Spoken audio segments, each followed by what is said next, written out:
Recently, we had an excellent presentation done by Lisa G. Palmer. I call her affectionately Nurse Lisa. And this presentation was done for our volunteers. So I thought it'd be great just to go through some of her slides. Believe it or not, hand washing is something that we should do on a regular basis.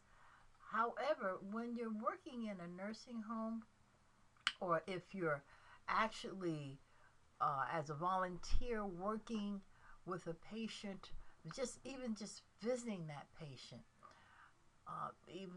for a group session or a one-on-one session, it is so critical to wash your hands. So, hand hygiene, cold and flu prevention. Let's see what we have here. Presentation today will walk you through the hand hygiene, carefully explain the who, what, why, where, and how it is most effectively performed.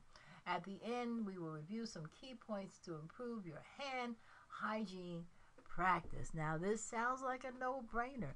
It sounds like, doesn't everyone know to do this? However, if that was the case, you would not have as many problems you have with passing on cold and flu germs. We don't want to pass them on to the nursing home residents, nor do we want to be subject to not just cold and flu, but other issues that can occur. So here you have the presentation objectives. You can read that. However, let's go on to look at what is hand hygiene. And it consists of cleansing hands with soap and water or alcohol-based hand rub in order to kill germs. Now, hold on, because you're going to find out something about alcohol-based hand rub that really shocked me in terms of how much you actually need. That was the biggest mind blower. Hand hygiene, who should be doing it? And of course the answer is everyone. Everyone needs to practice it and do it not only when you're at the nursing home residence, but at home, at work, and when you're playing. Well, where should you be doing it? People that are busy, you need to do it. You'll be in contact with other people or services, restaurants, shopping areas. It's important in work settings, not just in healthcare.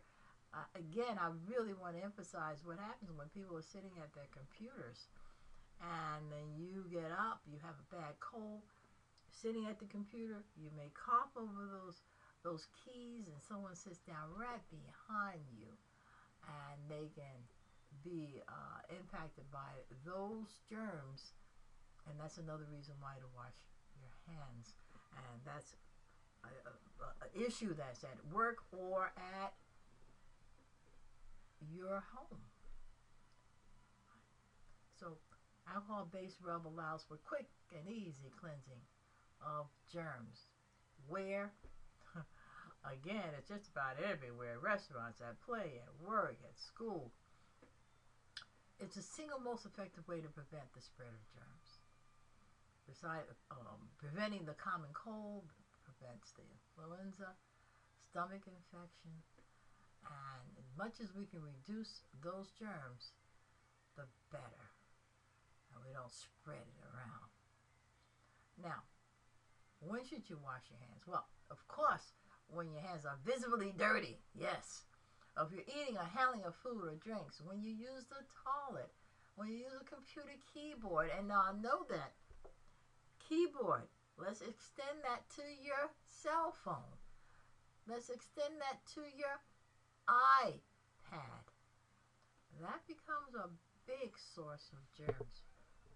Being in patient care areas, blowing and touching your nose and mouth, handling salt laundry.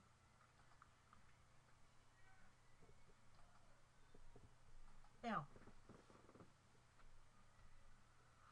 can anyone tell me when hand hygiene should be performed? This is a question that was addressed to the volunteers. So we had an active discussion about that. And here are some of the answers. And this is, it served as a review.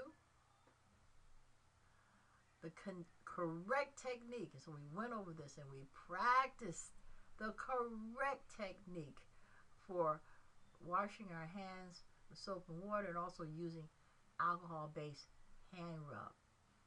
Now, the recommended use for doing this, doing it with the alcohol-based, when your hands aren't visibly dirty. Now, if your hands are visibly dirty, you don't need to do the alcohol-based rub. You really need to get that soap and water and get it under that water. But this is the thing that blew my mind. Applying a dime size, not nickel, not quarter, not half dollar, not dollar, but a dime size amount of the product in your palms. So you don't need to scrape the whole bottle. And then rubbing into your hands, palm to palm, and we practice that. Rubbing your fingertips of each hand in opposite palm, between the and around the fingers, and rubbing each thumb clasped in opposite hand.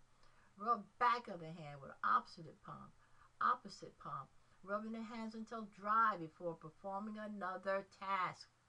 Do not wipe it off. And then let's look at what alcohol-based hand rub has. At least 60% alcohol. You're not supposed to drink it or put it in your mouth at all. And these are some of the side effects if you consume it.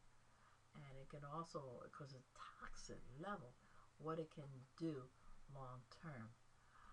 Again, soap and water is a recommended method. And Lisa suggested using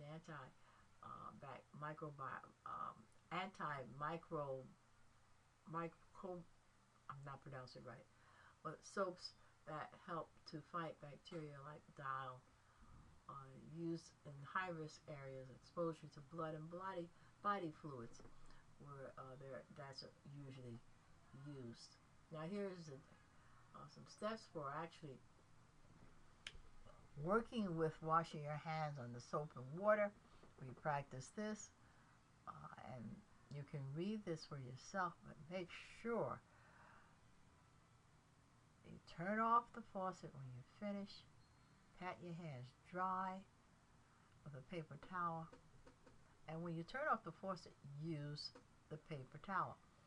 Now, an extended thing we talked about is too, some people actually use that paper towel on the doorknob when you're leaving the bathroom. Not a bad idea.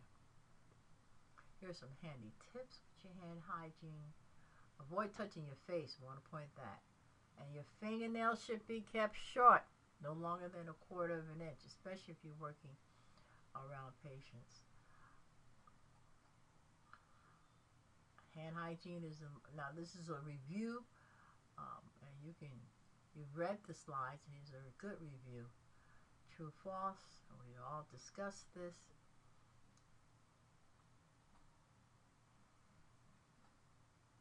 And that was it. So that was it. It was a big it. It was wonderful. So we'll probably repeat it again, but just wanted you to have access to this. Okay. One thing I want to point out, I didn't give you the answers. I think you know the answers though. Hand hygiene is the most important way to prevent the spread of germs, microorganisms. Of course, you know that's true. And it's important to, when you're washing your hands, wash with hottest water possible. No. The focus of a good height is in the palms. Turn the faucet off after disposing of your paper towel. Lather and rub hands together for 15 seconds. So that first one is not true about washing with the hottest water possible. And alcohol-based hand rub may be used instead of soap when hands are not visibly soiled. That, of course, is true. Okay, take care.